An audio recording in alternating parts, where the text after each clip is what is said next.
আসসালামু আলাইকুম। বৈশ্বিক সভ্যতা সংক্রান্ত আন্তর্জাতিক বিষয়াবলীর এই ক্লাসটিতে আমি ফারহান সাকিব আপনাকে স্বাগত জানাচ্ছি।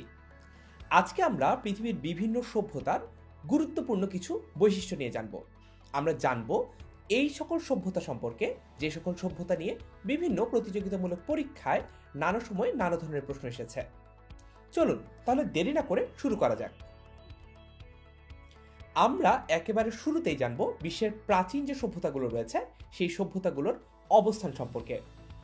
দেখে নেওয়া যাক প্রথমে একটা ছকের সাহায্যে বিশ্বের প্রাচীন সভ্যতাগুলোর অবস্থান।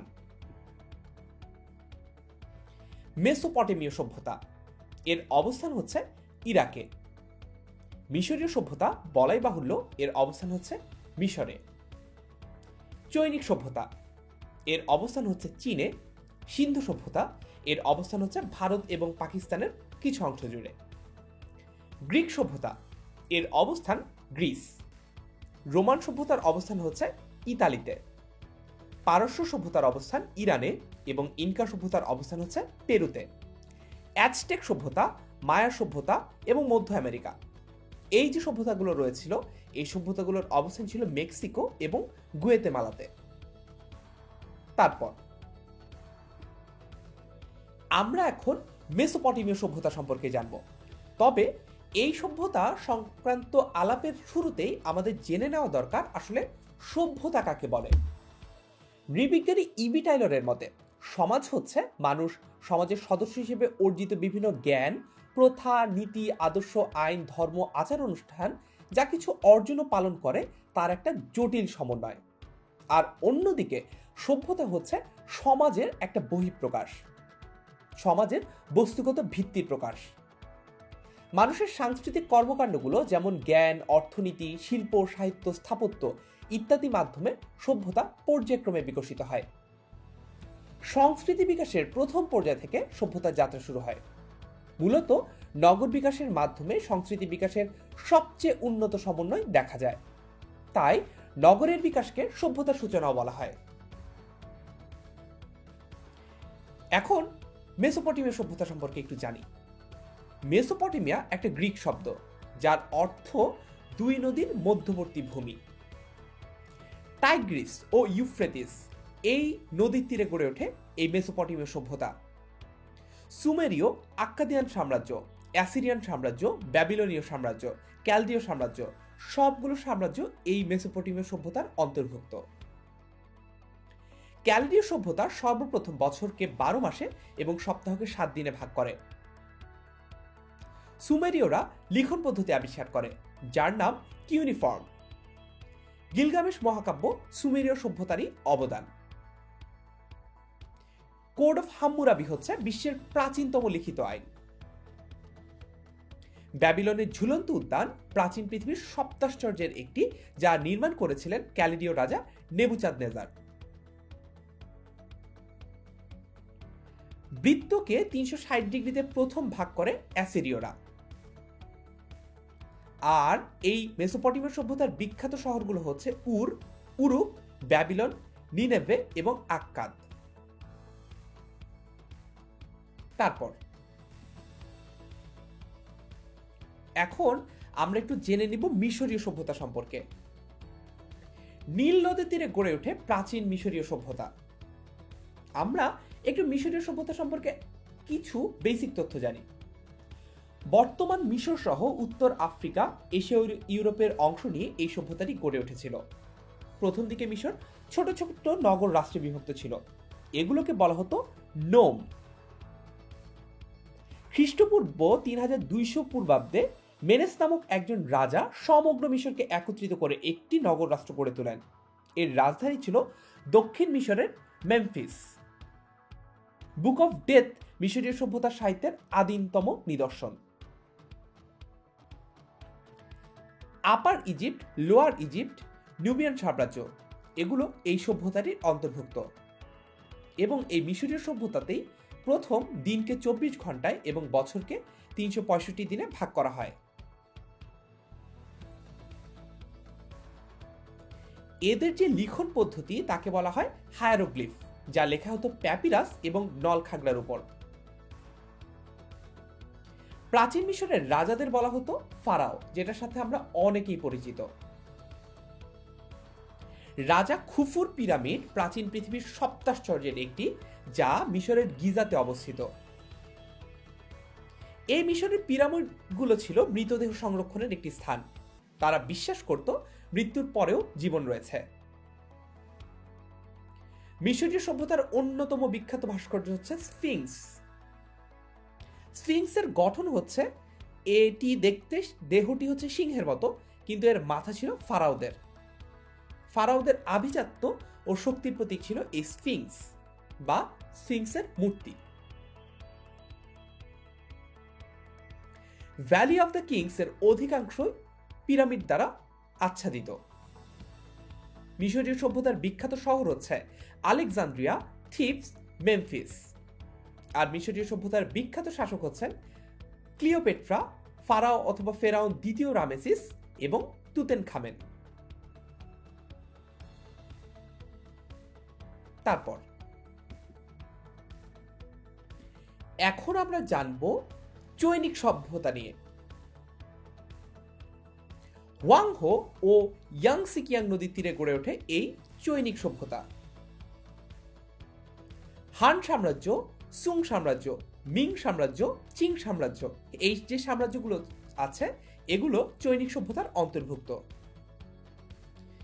জেনে রাখা ভালো যে চৈনিক সভ্যতা তাম্র যুগের অন্তর্ভুক্ত। চৈনিক সভ্যতা তিনটি অঞ্চলে গড়ে ওঠে। প্রথমটি হোয়াংহো নদীর তীরে, দ্বিতীয়টি ইয়াংজেকিয়াং নদীর তীরে এবং তৃতীয়টি দক্ষিণ চীনে গড়ে উঠেছিল।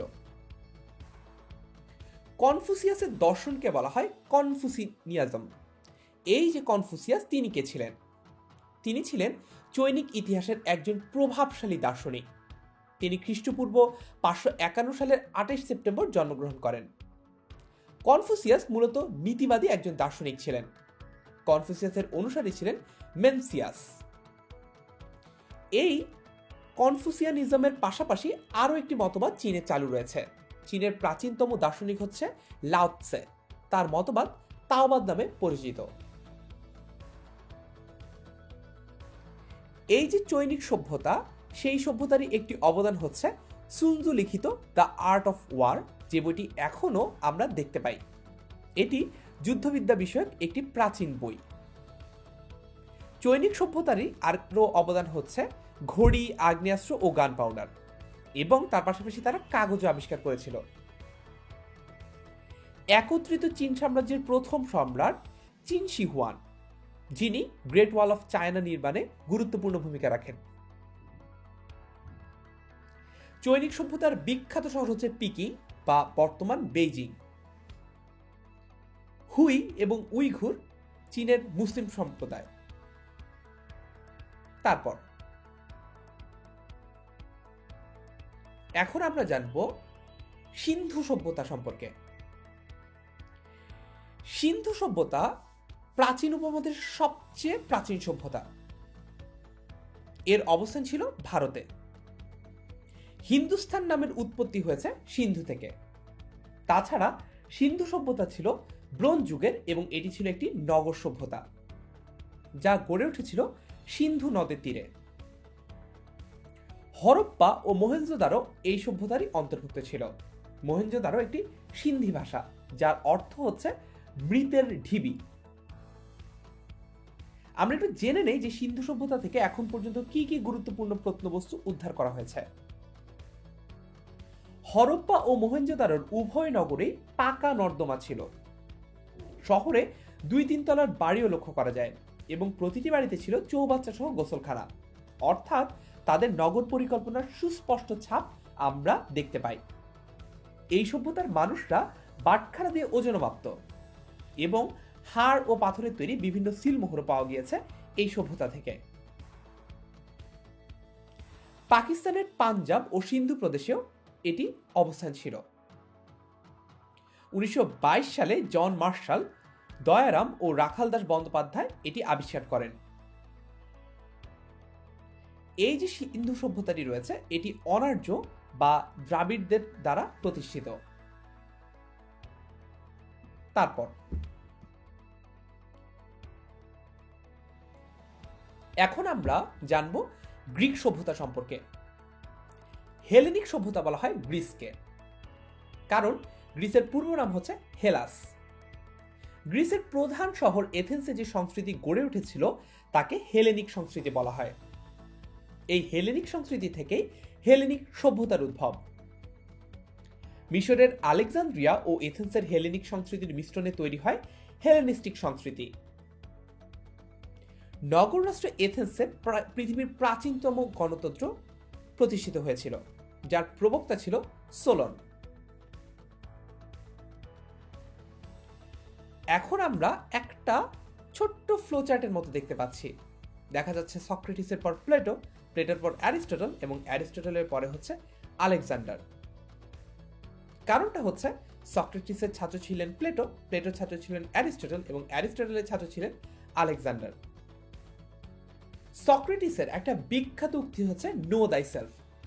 এমনকি বিখ্যাত ও সুপ্রাচীন ঢাকা কলেজের গেটের ভিতরের অংশ এই কথাটি লেখা আছে যে নো দাই সেলফ। তো এই নো দাই সেলফ এই কথাটির মানে আসলে কি? এই কথাটির মানে হচ্ছে এক, নিজেকে জানো, আর দুই, নিজে নিজে জানো। দুটোই কিন্তু এর অর্থ হয়। সক্রেটিস রাজার অন্যায় শাসনের প্রতিবাদ করায় তাকে হেমলক বিষ পান করিয়ে মৃত্যুদণ্ড দেওয়া হয়। সক্রেটিসের ছাত্র প্লেটো সক্রেটিসের কাজকে আরও এগিয়ে নিয়ে যান। প্লেটোর বিখ্যাত একটি গ্রন্থ হচ্ছে দ্য রিপাবলিক। প্লেটোর ছাত্র অ্যারিস্টটলও ছিলেন একজন বিখ্যাত দার্শনিক। তিনি বিভিন্ন শাস্ত্রের জনক হিসেবে খ্যাত ছিলেন। তার বিখ্যাত গ্রন্থ হচ্ছে দ্য পলিটিক্স। তার শিক্ষাকেন্দ্রের নাম ছিল লাইসিয়াম। এটা কিন্তু একটা গুরুত্বপূর্ণ তথ্য যে তার শিক্ষাকেন্দ্রের নাম ছিল লাইসিয়াম, এবং তিনি আলেকজান্ডারের গৃহশিক্ষক ছিলেন। অর্থাৎ বুঝতেই পারা যাচ্ছে বেশ চমৎকার একটি শিক্ষকতার ধারা আমরা এখানে দেখতে পাচ্ছি। তারপর রাজা ফিলিপের পুত্র মহাবীর আলেকজান্ডার, তার জন্ম হয়েছিল মেসিডোনিয়ায়। তিনি পারস্য অর্থাৎ বর্তমান ইরান, মিশর, ভারতের পূর্ব সীমানা জয় করেন। পারস্যের দারিউস ও ভারতের রাজা পুরুকে তিনি পরাজিত করেন। অলিম্পিক খেলার জন্ম প্রাচীন গ্রিসের অলিম্পিয়া নামক স্থানে। এথেন্সে অবস্থিত বিখ্যাত অ্যাক্রোপোলিস ও পার্থেনন। অ্যাক্রোপোলিস হচ্ছে এথেন্সের একটা পাথুরে পাহাড়, আর পার্থেনন হচ্ছে অ্যাক্রোপোলিসের উপর অবস্থিত অন্যতম একটি প্রাচীন নিদর্শন। এটি হচ্ছে দেবী এথেনার মন্দির। গ্রিকদের সম্পর্কে আরো কিছু তথ্য জানি। গ্রিকদের প্রধান দেবতার নাম হচ্ছে জিউস। দেবতা অ্যাপোলো ও দেবী এথেনাও গুরুত্বপূর্ণ দেবী। অ্যাপোলো হচ্ছে সূর্য, আলো, চিকিৎসা বিদ্যা এবং সঙ্গীতের দেবতা, আর এথেনা হচ্ছে প্রজ্ঞার দেবী। ইতিহাসের জনক গ্রিক দার্শনিক হিরোডোটাস। বৈজ্ঞানিক ইতিহাসের জনক গ্রিক ইতিহাসবিদ ও এথেনিয়ান জেনারেল থুসিডাইডিস। গ্রিক দার্শনিক অ্যানাক্সিমান্ডোস প্রথম মানচিত্র অঙ্কন করেন। বিখ্যাত গণিতবিদ পিথাগোরাসকে আমরা সকলেই চিনি। তিনিও এই গ্রিক সভ্যতার একজন বিখ্যাত ব্যক্তিত্ব। তাছাড়াও গ্রিকরা চিকিৎসা বিজ্ঞানে গুরুত্বপূর্ণ অবদান রাখেন। হিপোক্রেটিস চিকিৎসা বিজ্ঞানে খ্যাতি লাভ করেন। তার মানে আমরা বুঝতে পারলাম যে গ্রিক সভ্যতার কিন্তু অনেক অবদান বর্তমান পৃথিবীর যে সভ্যতা চলমান রয়েছে তার উপরও আছে। তারপর এখন আমরা জানব রোমান সভ্যতা সম্পর্কে। টাইবার নদীর তীরে অবস্থিত হচ্ছে রোম শহর। গ্রিস সভ্যতার অবসানের আগেই ইতালির টাইবার নদীর তীরে এক বিশাল সাম্রাজ্য ও সভ্যতা গড়ে ওঠে। রোমকে কেন্দ্র করে গড়ে ওঠা এই সভ্যতা রোমান সভ্যতা নামে পরিচিত। প্রথম দিকে রোম একজন রাজার শাসনাধীন ছিল। এ সময় একটি সভা ও একটি সিনেট ছিল। রাজা স্বৈরাচারী হয়ে উঠলে রাজাকে ক্ষমতাচ্যুত করে 510 খ্রিস্টপূর্বে এক প্রজাতন্ত্র প্রতিষ্ঠিত হয়েছিল, এবং রোমান সভ্যতা প্রায় 600 বছর স্থায়ী ছিল। রোমুলাস ও রেমাস দুই ভাইকে বলা হয় রোমের প্রতিষ্ঠাতা। জুলিয়াস সিজার, তিনি ব্রিটেন ও গল কিংবা ফ্রান্স জয় করেন।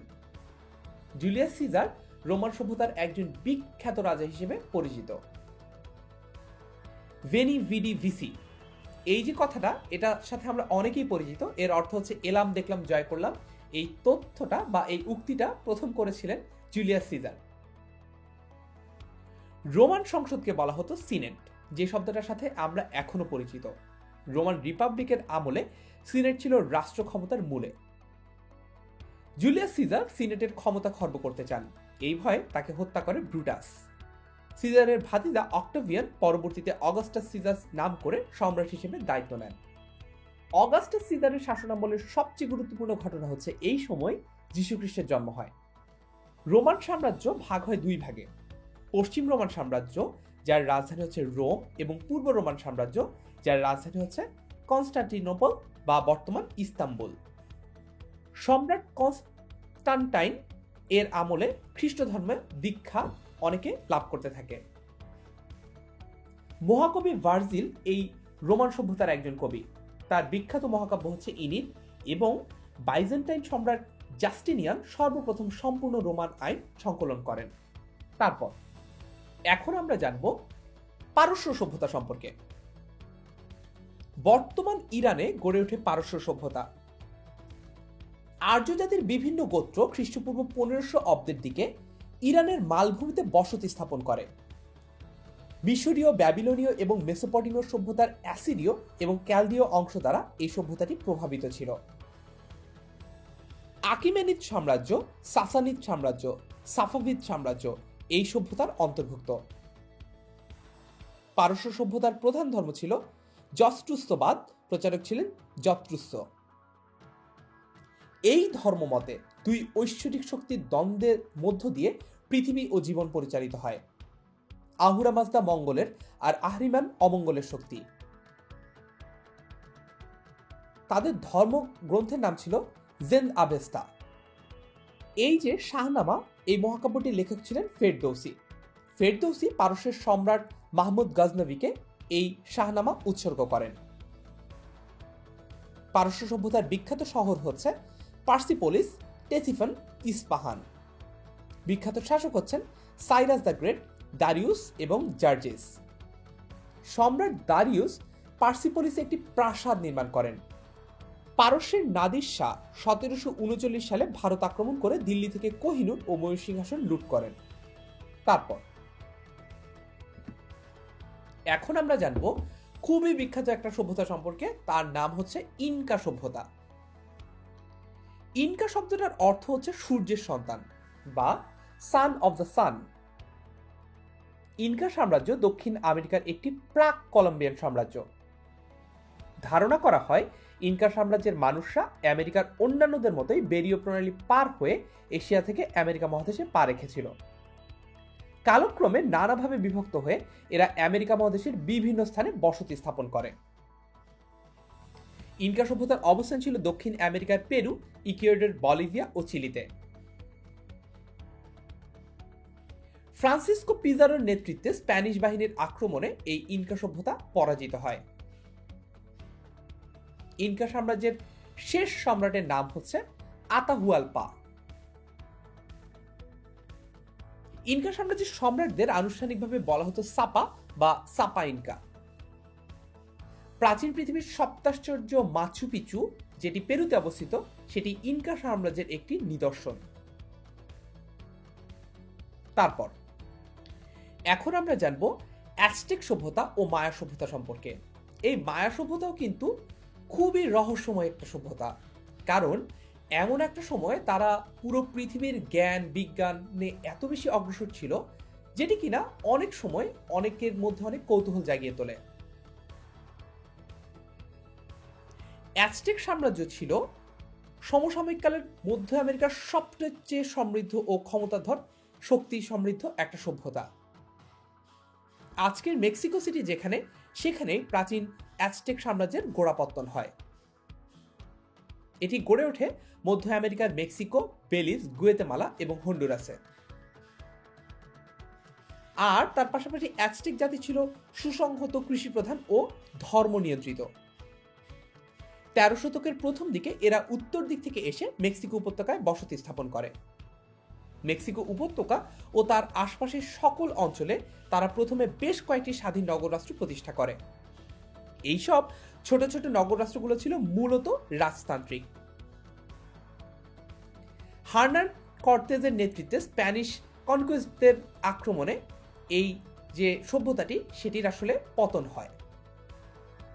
অ্যাজটেক সম্রাট দ্বিতীয় মন্টেজুমা স্প্যানিশদের প্রবেশ করার সুযোগ প্রদান করে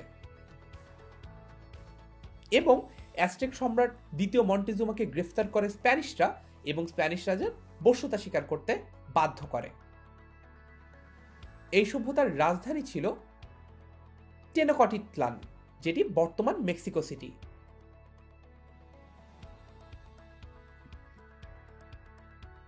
আমরা বৈশ্বিক গুরুত্বপূর্ণ সভ্যতাগুলো সম্পর্কে ইতোমধ্যে জেনে ফেলেছি। এখন আমরা কিছু ছোটখাটো তথ্য জানবো যেগুলো কিনা আমাদের জন্য গুরুত্বপূর্ণ। নুবিয়া, এটি হচ্ছে সুদান বা মধ্যপ্রাচ্যের। মিনোয়ান সভ্যতা, এটি ক্রিট দ্বীপে অবস্থিত। ফিনিশীয় সভ্যতা, এটি মধ্যপ্রাচ্যের লেবানন সহ ভূমধ্যসাগর তীরবর্তী অঞ্চলে অবস্থিত ছিল এবং ফিনিশীয় বর্ণমালা থেকে আধুনিক বর্ণমালার উদ্ভব হয়েছে। হিব্রু সভ্যতা গড়ে ওঠে ইসরায়েল ও প্যালেস্টাইনে। ইসরায়েলের জেরিকো হল পৃথিবীর প্রথম শহর। বারবার জাতির বাস উত্তর আফ্রিকাতে। উইঘুর জাতির বাস চীনের পশ্চিমের শিনজিয়াং প্রদেশে এবং পালমিরা অবস্থিত সিরিয়ায়। আশা করি পৃথিবীর যে গুরুত্বপূর্ণ সভ্যতাগুলো ছিল সেই সভ্যতাগুলো সম্পর্কে আমরা একটা স্পষ্ট ধারণা পেয়েছি।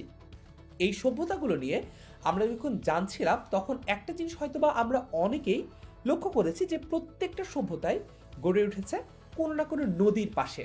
প্রশ্ন হচ্ছে কেন নদীর পাশেই এই সভ্যতাগুলো গড়ে উঠল, অথবা নদীর সাথেই বা সভ্যতা গড়ে ওঠার সম্পর্ক কি? এটা কিন্তু বেশ মজার একটা কনসেপ্ট। এটা না বললে এই ক্লাসটাই আসলে জমবে না, তাই এটা একটু শুনে নেই। দেখা যায় যে একটা সময় পৃথিবীব্যাপী যে সকল মানুষদের জনপদ ছিল, অর্থাৎ যখনও সভ্যতা গড়ে ওঠেনি, মানুষরা ছোট ছোট দল বা ব্যান্ডে বিভক্ত ছিল, তখন মানুষ করতো কি, তারা শিকার করত এবং ফলমূল সংগ্রহ করত, অর্থাৎ তখন তাদেরকে বলা হতো হান্টার অ্যান্ড গ্যাদারার। এই হান্টিং অ্যান্ড গ্যাদারিং এর মাধ্যমে মানুষ তাদের জীবিকা অর্জন করত এবং বলাই বাহুল্য তারা ঠিক ততটুকুই অর্জন করত যতটুকু কিনা তারা কনজিউম করতে পারবে। অর্থাৎ তাদের খুব গুরুত্বপূর্ণ একটা টার্ম, কোনো উদ্বৃত্ত থাকতো না। দেখা যেত যতটুকুই সারা দিন ধরে একটা জনপদের মানুষ সংগ্রহ করে আনতো সেটা নিজেরা নিজেদের মধ্যে সমভাবে বন্টন করত। অনেক সময় যারা হেডম্যান থাকতো বা মুখিয়া থাকতো তারা বেশি পেত, অর্থাৎ একটা পশু শিকার করলে দেখা যেত যে যে মুখিয়া বা যে নেতা হেডম্যান সে হয়তো বা মাথাটা পাচ্ছে, কিন্তু অন্যরা যে না খেয়ে আছে এমনটাও নয়, অন্যদেরও কিন্তু তাদের প্রয়োজন অনুসারে দেওয়া হতো। এরপরে তখন পর্যন্ত সকল সম্পত্তির মালিকানা ছিল সামষ্টিক। তারপরে সভ্যতা যখন আরও এগুলো, অর্থাৎ একটু একটু করে যখন জনসংখ্যা বাড়তে থাকলো তখন দেখা গেল যে এভাবে করে আর হচ্ছে না, অর্থাৎ হান্টিং অ্যান্ড গ্যাদারিং এর মাধ্যমে আসলে জীবিকা অর্জন করাটা বেশ কষ্টসাধ্য হয়ে যাচ্ছে। তখন মানুষ আস্তে আস্তে কৃষির দিকে মনোযোগী হলো এবং কৃষি মানব সভ্যতার একটা অনেক গুরুত্বপূর্ণ ধাপ। কারণ মানুষ যখন কৃষিতে ফোকাস করলো তখন প্রথমবারের মতো মানুষ বুঝতে পারলো যে যতটুকু কিনা তার নিজের প্রয়োজন তার বাইরে আসলে উদ্বৃত্ত ফসল ফলানো সম্ভব এবং এক্সট্রা কিছু রেখে দেওয়া সম্ভব। এই কারণে এই যে কৃষি তার সাথে সভ্যতা অনেক বেশি গুরুত্বপূর্ণ। কেন? কারণ হচ্ছে কৃষির জন্য খুবই খুবই গুরুত্বপূর্ণ হচ্ছে পানির সরবরাহ। সারা বছর যদি আমরা কোনো কৃষি বা চাষ জাতীয় কাজ করতে চাই তাহলে অবশ্যই সেখানে পানির একটা নিরবিচ্ছিন্ন ধারা থাকতে হবে, পানির একটা নিরবিচ্ছিন্ন সরবরাহ বা উৎস থাকতে হবে। এর চেয়ে ভালো কোনো উৎস, অর্থাৎ নদীর চেয়ে কোনো ভালো উৎস সেই কালে এক একটা জনপদের জন্য পাওয়া বেশ কষ্টসাধ্য ছিল বলাই বাহুল্য। এ কারণেই প্রত্যেকটা নদীর পাশেই দেখা গেছে আস্তে আস্তে জনপদগুলো ভিড় জমাতে থাকে এবং সেখান থেকে আস্তে আস্তে এক একটা সভ্যতা গড়ে উঠতে থাকে। তার মানে আমরা এই আলোচনা থেকে যেটা বুঝতে পারলাম সেটা হচ্ছে নদী যেহেতু পানির একটা অত্যন্ত চমৎকার উৎস, এ কারণে নদীর পাশাপাশি কৃষি গড়ে ওঠে এবং কৃষিকে কেন্দ্র করেই পরবর্তীতে এক একটা সভ্যতা গড়ে ওঠে। আশা করি নদীর সাথে কৃষি এবং কৃষির সাথে যে সভ্যতা তার সম্পর্কটা আমরা বুঝতে পেরেছি। এখন অনেকের মাথায় আরেকটা প্রশ্ন আসতে পারে, আচ্ছা সভ্যতা মানেই তো জ্ঞান বিজ্ঞানে অনেক বেশি এগিয়ে যাওয়া, তাহলে যতদিন পর্যন্ত কৃষি আবিষ্কৃত হলো না বা যতদিন পর্যন্ত মানুষ কৃষিতে খুব বেশি মনোযোগী ছিল না, ততদিন পর্যন্ত কেন সভ্যতায় খুব বেশি অগ্রগতি আমরা দেখতে পাইনি? খুবই গুরুত্বপূর্ণ একটা প্রশ্ন এবং এটার উত্তরটা খুবই মজার। সেটা হচ্ছে, একটু যদি আমরা চিন্তা করে দেখি তাহলে আমরা বুঝতে পারবো যে একটা মানুষের জীবিকা যদি নিশ্চিত না হয় তাহলে কিন্তু সে সারাদিন ওই জীবিকার পেছনে সময়টা ব্যয় করতে থাকে।